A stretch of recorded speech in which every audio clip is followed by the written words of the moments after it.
देख रहे हैं सुदर्शन न्यूज। चलिए बात करते हैं न्यायमूर्ति राजेश सिंह, जो कि इलाहाबाद हाईकोर्ट के न्यायमूर्ति हैं। उनकी लखनऊ पीठ ने पुलिस कांस्टेबल मोहम्मद फरमान के द्वारा एक रिट याचिका पर आदेश पारित किया है कि अब दाढ़ी नहीं रख सकता कोई भी पुलिसकर्मी अपनी ड्यूटी के दौरान। कांस्टेबल पिछले साल नवंबर में दाढ़ी हटाने के लिए इसे कहा गया था, लेकिन आदेश के बावजूद भी पालन नहीं किया तो पुलिस ने इसे निलंबित कर दिया था। इलाहाबाद हाईकोर्ट का दाढ़ी रखने वाली याचिका पर यह बड़ा फैसला सामने आया है। पुलिस फोर्स की छवि सेक्युलर होनी चाहिए, माफ कीजिएगा, हाईकोर्ट ने ऐसा कहा है कि पुलिस फोर्स की छवि पूरी तरह से सेक्युलर होनी चाहिए। इस छवि से राष्ट्रीय एकता को मजबूती मिलती है। फोर्स को दाढ़ी रखने का संवैधानिक अधिकार नहीं है, यह भी कोर्ट ने कहा है। दाढ़ी रखने पर पुलिसकर्मी निलंबित किया गया था और पुलिसकर्मी ने हाईकोर्ट में याचिका डाली थी, जिसको लेकर यह पूरा फैसला सामने आया है। ठीक है, मेहताब उस्मानी मुस्लिम स्कॉलर हमारे साथ जुड़े हैं और इसके अलावा सूर्य प्रकाश जी भाजपा के प्रवक्ता हमारे साथ जुड़े हैं और सुप्रीम कोर्ट के एडवोकेट ऋषिपाल सिंह भी कुछ ही देर में हमारे साथ होंगे। आपका बहुत स्वागत है सुदर्शन न्यूज पर। मेहताब साहब, पहले तो मैं आपकी ही प्रतिक्रिया चाहूंगा इस पूरे विषय पर। क्या कुछ आपका मानना है, क्या कुछ आपका कहना है हाईकोर्ट के इस फैसले को लेकर, इस जजमेंट को लेकर? सर देखिए, अब हाई कोर्ट का फैसला दिया है, कोर्ट के फैसले का उल्लंघन तो कोई कर नहीं सकता, लेकिन धर्म का दाढ़ी से कोई मतलब नहीं है। ये तो एक जबरदस्ती वाली बात है कि आज ये फैसला दे दिया कोर्ट ने, चलो हमने मान लिया, लेकिन धर्म का दाढ़ी से कोई मतलब नहीं है। अब दाढ़ी, अगर कोई पुलिस ऑफिसर का मन है दाढ़ी रखने का, तो कोई जरूरी थोड़ी वो हिंदू हो या मुस्लिम हो, कोई भी धर्म का दाढ़ी रख सकता है। नहीं, दाढ़ी रखने का मन है तो सिखों में तो जी जी जी बोलिए बोलिए। सिखों में तो क्या सिख पुलिस में नहीं है? दाढ़ी भी होती है, पगड़ी भी होती है। तो धर्म का इससे क्या लेना देना? कि वो तो दूर से दिख जाता है सिख है, दूर से पहचान कर लोगे ना वो सिख है, लेकिन उसमें कोई प्रॉब्लम नहीं है। बट अगर कोई कहता है मुस्लिम, तो उससे हाई कोर्ट ऑर्डर दे देता है, नहीं जी ये संवैधानिक नहीं है। संवैधानिक तो क्या क्या चीज नहीं है, हर चीज के लिए फिर कानून बनाना पड़ेगा ना। ऋषिपाल जी।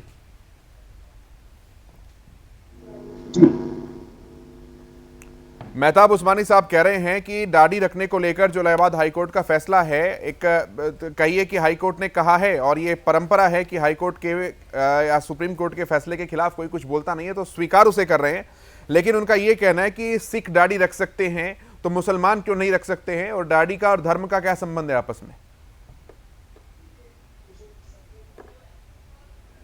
जो भी कोर्ट, हाई कोर्ट होती है, सुप्रीम कोर्ट होती है, जब भी वो किसी विषय के ऊपर कोई फैसला देती है। सर आपकी आवाज क्लियर नहीं मिल पा रही है, आपकी ऑडियो मुझे क्लियर नहीं मिल पा रही, मैं वापस आऊंगा। सूर्य प्रकाश जी, इसी सवाल को लेकर मैं आपके पास आता हूं।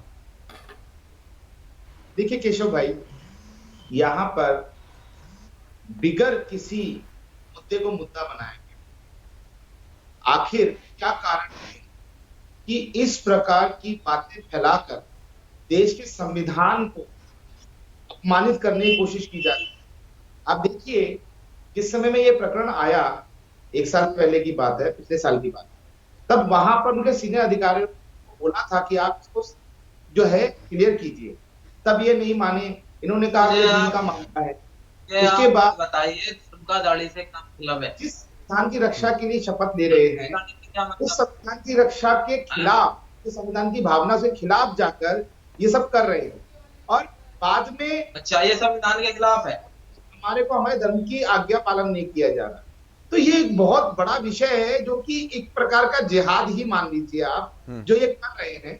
और देश के संविधान में सबको सम्मान से जीने का अधिकार दिया है, लेकिन संविधान के दायरे में रहकर, यदि संविधान के अंदर जिस प्रकार का जो दिशा निर्देश देश की सेनाओं के लिए है, देश के अर्धसैनिक बलों के लिए है, देश की पुलिस के लिए है, यदि कोई व्यक्ति उसको पालन नहीं करता है तो उसको उसके अधिकारी निलंबित करेंगे। तो इस विषय पे तो कोई प्रश्न उठना नहीं चाहिए, जहां तक मैं समझ। ठीक है मेहताब साहब, अगर सरदार अगर सरदार दाढ़ी रखता है सवाल किया था, हाँ, मैंने सीधा सवाल किया था कि धर्म का दाढ़ी से क्या मतलब है, हाँ, उन्होंने जवाब ही नहीं दिया उसका। नहीं, एक्चुअली प्रोटोकॉल्स है ना सर, ये जब अगर आपको दाढ़ी रखनी है तो किसने कहा पुलिस फोर्स ज्वाइन करने के लिए, सेना को ज्वाइन करने के लिए? मत कीजिए, रखिए दाढ़ी शौक से। और किसी डिपार्टमेंट में, बहुत सारे डिपार्टमेंट में काम कीजिए, लेकिन अगर आप किसी डिपार्टमेंट में जा रहे हैं तो आपको उस डिपार्टमेंट के प्रोटोकॉल्स का तो पालन करना पड़ेगा ना सर। अब आप कहेंगे हम तो वर्दी की जगह अपना खाकी कुर्ता पहनकर आएंगे, खाकी पजामा पहनकर आएंगे, तो ऐसे नहीं चलेगा ना। मुझे लगता है कि संविधान में लिखित नहीं है। नहीं, संविधान में हाईकोर्ट ने लिखित कहा नहीं है कि है, आप दाढ़ी हाईकोर्ट ने पूछ कहा रहे है, हाईकोर्ट ने साफ कहा है कि फोर्स को दाढ़ी रखने का लिखित में संवैधानिक है। अधिकार नहीं है, संवैधानिक अधिकार नहीं है। यानी कि संविधान में लिखा हुआ है साफ तौर पर, जो भी डिपार्टमेंटल रूल बुक्स होती है उसमें कोई चीज लिखी होगी, इसीलिए सुप्रीम कोर्ट या हाईकोर्ट कहता है। अपने मर्जी से थोड़ी ना कोई भी जज फैसला दे देगा उठा के। जी उस्मानी जी। जी नहीं, कनेक्शन एरर है। ऋषिपाल जी, आपको मेरी आवाज मिल पा रही है? हाँ जी, आवाज रखिए आपकी आ रखिए रही सर, है। अपनी बात रखिए। उनका ये कहना है कि जब सरदार अपनी दाढ़ी रख सकते हैं तो भला मुसलमान को दाढ़ी रखने का क्यों नहीं अधिकार दिया जाता है। और दूसरी बात ये है, वो ये कह रहे हैं कि दाढ़ी का और धर्म का क्या संबंध है। ठीक है, सबसे पहले तो समझना चाहिए कि कोर्ट जो भी आदेश देता है वो अपने मन से कोई आदेश नहीं देता, जो विधिवत रूप से जो कानून बने होते हैं, नियम बने होते हैं, उनके हिसाब से देता है। अब तक के जो नियम बने हुए, उन नियम के हिसाब से केवल सिख समुदाय के लोग हैं, उनको ही एक विशेष प्रकार से छूट दी गई है। इसके अलावा किसी भी समुदाय, चाहे हिंदू समुदाय क्यों ना हो, चाहे कोई और समुदाय क्यों ना हो, फोर्स के अंदर दाढ़ी रखने की इजाजत नहीं दी गई है। तो जो कानून बने गए हैं, जो नियम बने हुए हैं, उस नियम के हिसाब से कोर्ट ने फैसला लिया। कोर्ट का कोई अपना फैसला नहीं है। जो विधिवत रूप से जो मतलब जो स्टेट है या सेंटर जो कानून बनाती है, और सबका उद्देश्य यही है कि जो फोर्स है, फोर्स सुचारू रूप से काम कर सके। हम जिस क्लाइमेट में रहते हैं वहाँ पर अक्सर गर्मी बहुत ज्यादा होती है, और जो भी जवान कार्य कर रहे हैं वो सब कुछ जो जैसा हो रहा है, तो फोर्स को अपने ढंग से कार्य कर सके, उसके हिसाब से नियम बनाए गए हैं। इसमें हमारे जो मौलिक अधिकार हैं, मौलिक अधिकार भी जैसा भी आपके वो प्रवक्ता बोल रहे थे, मौलिक अधिकार जो है वो भी सब्जेक्ट टू रिस्ट्रिक्शंस हैं। कुछ रिस्ट्रिक्शंस के साथ है मौलिक अधिकार दी गए, वो ऐसे आपको नहीं है जो मर्जी करें। सपोज कीजिए, मैं किसी की भावनाओं का ऐसा नहीं कर रहा कि उनको दाढ़ी रखने की इजाजत नहीं है, लेकिन वो कल को आज दाढ़ी रखते हैं, कल को वो कहते हैं नहीं कि हम तो ये वाले वस्त्र भी नहीं पहनेंगे, हम तो वो वस्त्र पहनेंगे जो हमारे धर्म में कहे गए हैं, क्योंकि हमारा धर्म कहता है। तो इस तरह से ये चीजें नहीं चल पाएंगी। जब अगर आपको कानून ज्वाइन करना है, आपको एक फोर्स ज्वाइन करनी है, उसके नियम कानून है। अगर आपको ठीक लगते हैं तो ज्वाइन कीजिए, अगर आपको नहीं ठीक लगते तो आप छोड़ दीजिए। आपको ठीक है जी, हम तो केवल अपने धर्म का प्रचार करेंगे, तो कानून आपको नहीं रोकता। लेकिन जहाँ पर आप जा रहे हैं, जहाँ पर आप नौकरी कर रहे हैं, वहाँ के टर्म्स एंड कंडीशन जो है फॉलो करने पड़ेगी। कल कोई प्राइवेट कंपनी है, वो प्राइवेट कंपनी कहती है हमारे नियम ये है, अगर आपकी मर्जी है तो उस कंपनी को ज्वाइन कीजिए, आपकी मर्जी नहीं है तो छोड़ दीजिए। उस्मानी साहब जी, उस्मानी साहब, धर्म बड़ा है या संविधान बड़ा? सर ये देखिए, संविधान तो बड़ा है, इसको तो हम नकार नहीं सकते। संविधान बड़ा है, लेकिन संविधान में कुछ चीजें इतनी बारीकी से समझाई गई हैं जिसको आप लोग उजागर नहीं करते, जिसको आप लोग बताते नहीं। आप बताइए ना, आप एक दो बात बताइए। हम तो सब बताते हैं सर। आजकल तो फैशन चल रहा है दाढ़ी रखने का, छोटी दाढ़ी रखने का फैशन चल रहा है भाई। तो फैशन करने के लिए थोड़ी ना, कोई फैशन करने के लिए थोड़ी ना पुलिस अधिकारी बना है। अगर किसी को फैशन करने का, उस्मानी साहब, फैशन करने का शौक है तो मॉडलिंग कीजिए ना, मॉडल करिए, रैंप वॉक करिए, किसने मना किया है? लेकिन जिस जॉब में आप जा रहे हैं, सिर्फ फैशन करने का कोई अधिकार नहीं है। सैनिक कोई किसी तरीके का कुछ नहीं कर सकता। सैनिक का कोई अंदर भावना नहीं होती, सैनिक अंदर से अपने कुछ दिल में कुछ रख के कोई काम नहीं कर सकता। दाढ़ी रखना ही आजादी है, दाढ़ी रखना ही आजादी है, इसके अलावा कोई आजादी नहीं है। की भावना एकमात्र होती है देश की रक्षा करना। हम देखो, मैं इस बात को मानता हूँ कि दाढ़ी रखो, लेकिन एक लिमिट में। बड़ी दाढ़ी नहीं सूट करती है और नहीं रखनी चाहिए, इस बात को मैं भी मानता हूँ। लेकिन ये नहीं बिल्कुल क्लीन शेव पर थोड़ी रख सकते हो, क्या प्रॉब्लम है उसमें? एक छोटी दाढ़ी रख सकते हो, उसमें उससे तो कोई पहचान नहीं बनती। सूर्य प्रकाश जी, आपने सिर्फ देखिए, आता हूं सर मैं वापस। केशव भाई, एक बहुत ही बड़ी विडंबना है इस देश का। जब विभाजन हुआ था 1947 में, तब इस देश का विभाजन हुआ था धर्म के आधार पर। उस समय में हमारा दुर्भाग्य रहा कि हमारे देश के अंदर कुछ ऐसे लोग थे जिन्होंने इस देश के अंदर धर्म के आधार पर विभाजन के बाद भी इस देश में उन लोगों को रहने की आजादी दी जिन लोगों ने इस देश का विभाजन किया। कोई बात नहीं, संविधान में सबको अधिकार दे दिया, आर्टिकल 14 में 15 में, कि भैया सब लोगों को जीने का स्वतंत्रता का अधिकार, मौलिक अधिकार। लेकिन यहां परेशानी क्या आ जाती है कि जब इनको अधिकार दिया गया जीने का, उसके बाद इनको नौकरियां दी गई। अब ये नौकरियों में भी शरिया कानून चलाने को तैयार हैं कि जी भैया हमारे दिन में तो है कि हम लंबी दाढ़ी रखेंगे। क्यों भैया? आपने जीने का अधिकार दिया।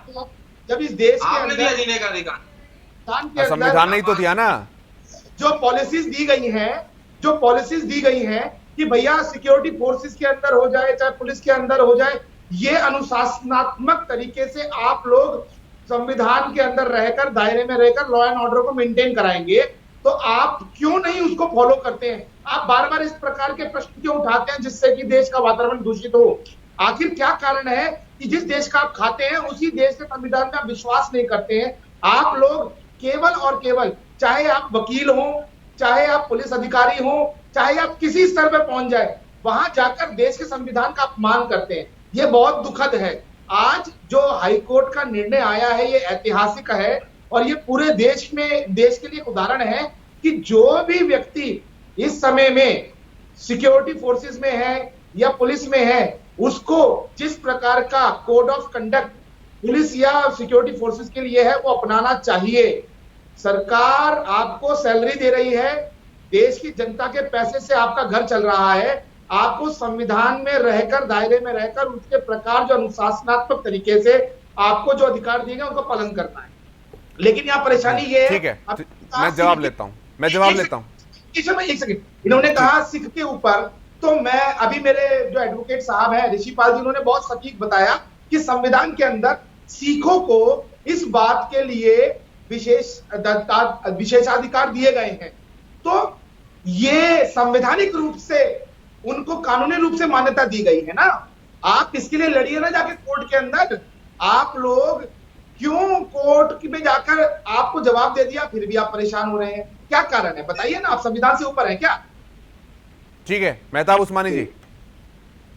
सर, ये वो लोग हैं, संविधान की बात वो लोग कर रहे हैं जो हाई कोर्ट पे झंडा भगवा लगा देते, तिरंगा उतार के कत्लेआम कर देते, रोड पे लोगों को मारते हैं, कानून अपने हाथ में लेते हैं। आए दिन इनका ये रवैया है कि आए दिन संविधान की बात करें, जो संविधान की दुहाई दे रहे हैं उनकी बात बता रहा हूँ। नहीं, हवाई बात नहीं, मेरे को स्पेसिफिक बताइए सर, मुझे स्पेसिफिकली बताइए। आपने नहीं उस्मानी साहब, हवाई बात नहीं, आप बताइए कौन से हाई कोर्ट के ऊपर भगवा झंडा लहरा है इस देश के अंदर? एक का नाम बताइए आप। सर, राजस्थान हाई कोर्ट पे याद करो, राजस्थान हाई कोर्ट पे याद करो किसने भगवा झंडा लहराया था? कहाँ कब लहरा? क्या झूठ बोल रहे हैं, क्या बातें कर रहे हैं? सपना देख के सोते हैं रात को? अरे कैसी बात करते हो सर, आप निकालो। मैं तो निकाल के बैठा हूं सर, मैं निकाल करके बैठा हूं। झूठ आप बोल रहे हैं, आप स्पष्ट कीजिए इस बात को। क्या कैसी बात कर रहे हैं भाई साहब? अभी लाल किले पे एक झंडा फहराया गया था, याद है? चलो ये तो घटना याद होगी आपको। हाँ बताइए। वो खालिस्तानी झंडा था, वो खालिस्तानी झंडा था, वो भगवा झंडा नहीं था, वो खालिस्तानी झंडा था,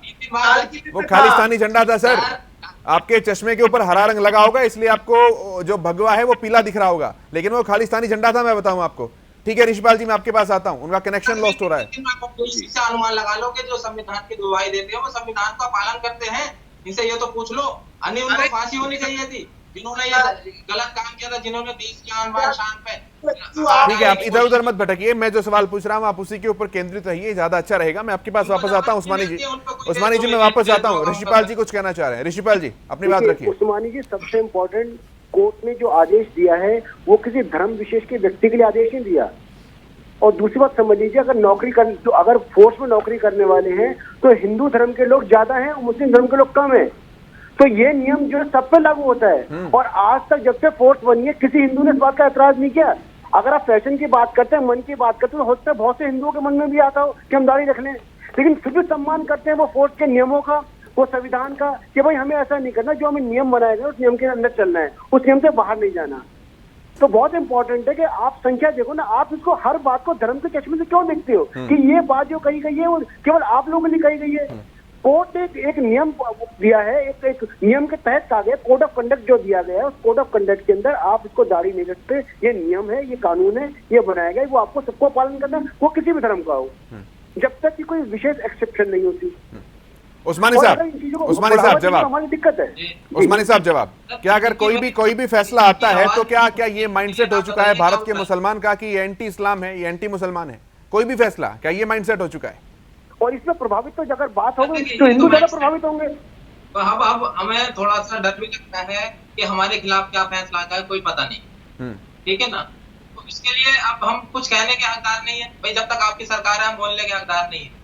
हमें इस चीज की अनुमति नहीं है कि हम कुछ बोल रहे हैं, पता चला बोलने पे मुकदमा आप डाल दिया। कह रहे हैं आपको डर लगता है। नहीं उस्मानी साहब, ये बड़ा टेढ़ा जवाब दे दिया आपने। आप कह रहे हैं आपको डर लगता है, आपको डर कहाँ नहीं लगता है? नहीं टेढ़ा आप इसलिए है कि अभी देखो ना, परसों कल की घटना है, एक आता हूं। चूड़ी वाले को मारा खुलेआम और उस पे एफआईआर रजिस्टर कर दी।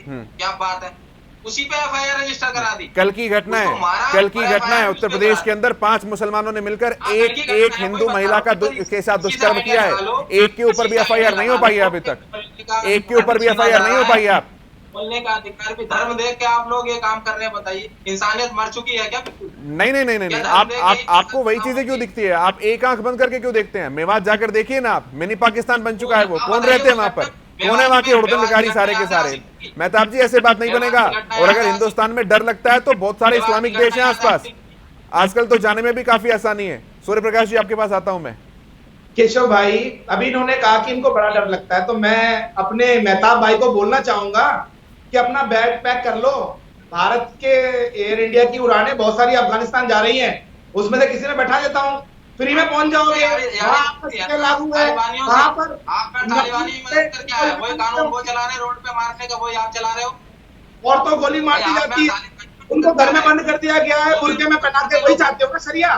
तो वो निपटा लो, वहां जाके चले जाओ ना, तैयार है हम लोग। चले जाओ तुम लोग। और आप में अंतर नहीं मानता मैं। आप भी रोड पे मारते हो लोगों को, अपने हाथ में कानून लेके वो भी रोड पे मारते हैं लोगों को, तो वो भी आतंकवादी हुए।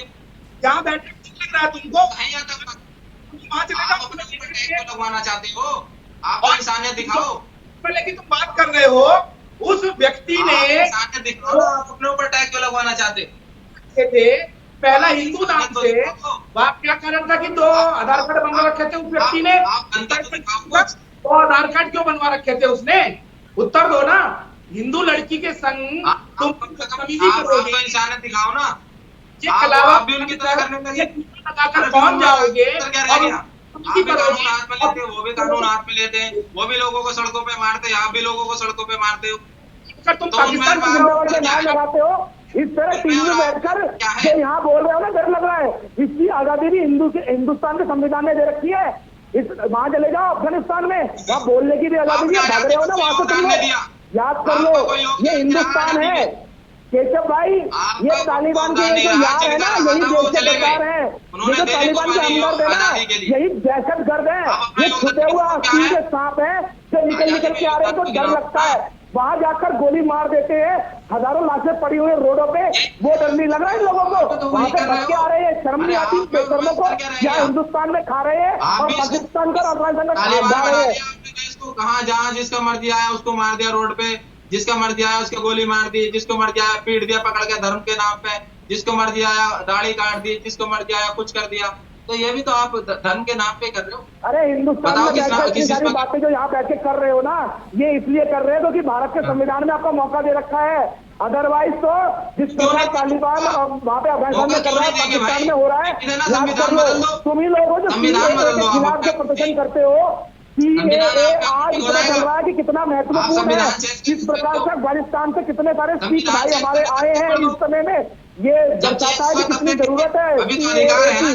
और इन छुपे हुए जितने भी ये आस्तीन के साथ है, इन सबका चेकिंग होनी जरूरी है। इस आपका ये जो है ना, ये जो बैठा हुआ मुस्लिम स्कॉलर, इसके भी कागजों की जांच होनी चाहिए कि ये है कौन, ये हिंदुस्तानी है भी कि नहीं है, इसकी भी जानकारी होनी चाहिए। हम सब पूछ रहे हो, ये लोग बैठकर यहाँ पर सिर्फ अफगानिस्तान और पाकिस्तान की मानसिकता चला रहे हैं यहाँ पर कि हमें गाड़ी रखने दो, हमें ऊंचे ऊंचे कुर्ते पहनने दो। ठीक है सर, मैं चाहूंगा कि विषय पर ही हम रहेंगे तो अच्छा रहेगा। ऋषिपाल जी मैं आपके पास आता हूँ। उस्मानी साहब, अगर विषय पर ही रहेंगे अच्छा रहेगा। लेकिन ऋषिपाल जी, एक बहुत बड़ा सवाल है, क्या तमाम फैसले, तमाम बातें, तमाम तरह की जजमेंट्स, तमाम तरह के रूल, पाबंदियां, क्या ये माइंडसेट हो चुका है कि अगर भारत की कोई भी व्यवस्था, भारत का कोई भी शासन, सरकार, कोई भी चीज़ अगर कोई फैसला सुनाती है तो वो एंटी इस्लाम होगा?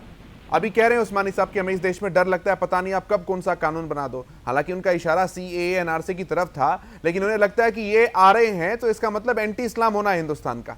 अभी जनसंख्या बिल भी आ रहा है। उस्मानी जी को भी मैं एक बात बताना चाहूंगा, कॉमन सिविल सरकार कोड भी आ रहा है। कैसे ठीक है सर, आप ये बिल सर पास ठीक नहीं है साहब, करूं, तो उस्मानी सरकार कैसे साहब, चलेगी? उस्मानी साहब सुन लीजिए ना, एक वकील बोल रहे हैं, ढंग से समझा पाएंगे। मैं आपको आता हूं मैं वापस। उस्मानी जी लीगली आपको उदाहरण बता रहा हूँ। अभी कुछ दिन पहले आपको पता लगा होगा कि हरिद्वार को जो मांस मुक्त बनाने के लिए एक मुहिम चलाई गई है और हमारी गवर्नमेंट जो है हरिद्वार को मांस मुक्त कर रही है।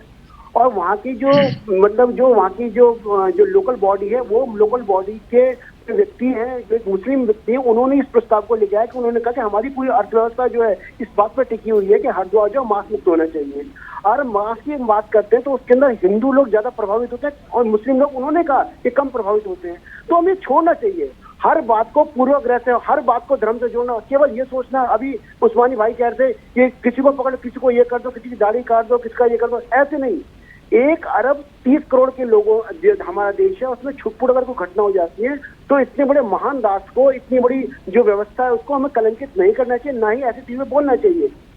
हमें हर बात को धर्म के चश्मे से नहीं देखना चाहिए। जो हमारे देश में हमें सम्मान है, हम कानून का सम्मान करते हैं, कोर्ट का सम्मान करते हैं, सुप्रीम कोर्ट का, हाई कोर्ट का, जो भी चीज होती है वो कानून सम्मत होती है। अगर आपको लगता है कोई चीज ऐतराज नहीं है, नहीं तो ऋषिपाल जी, कोर्ट इन लोगों को जी। तो, इन लोगों का ये माइंडसेट हो चुका है कि अगर कोई आतंकवादी है तो वो धर्म का नहीं है, वो व्यक्तिगत है। लेकिन अगर किसी की पिटाई हो गई है, कहीं सिंपैथी कार्ड खेलना है, तो वो धर्म के ऊपर हमला है, वो व्यक्ति के ऊपर हमला नहीं मानिए है। कि गलत है, ये चीज गलत है ना।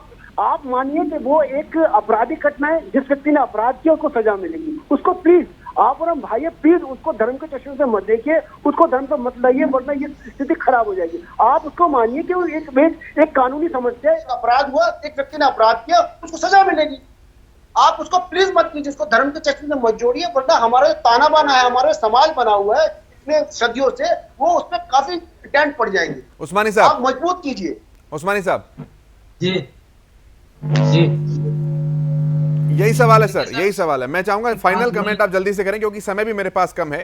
ये पूरा हिसाब किताब देखते हुए ये सरकार ही का, जो ये सरकार चल रही है ना, इसका बेस ये हिंदू मुस्लिम, आपको भी पता है।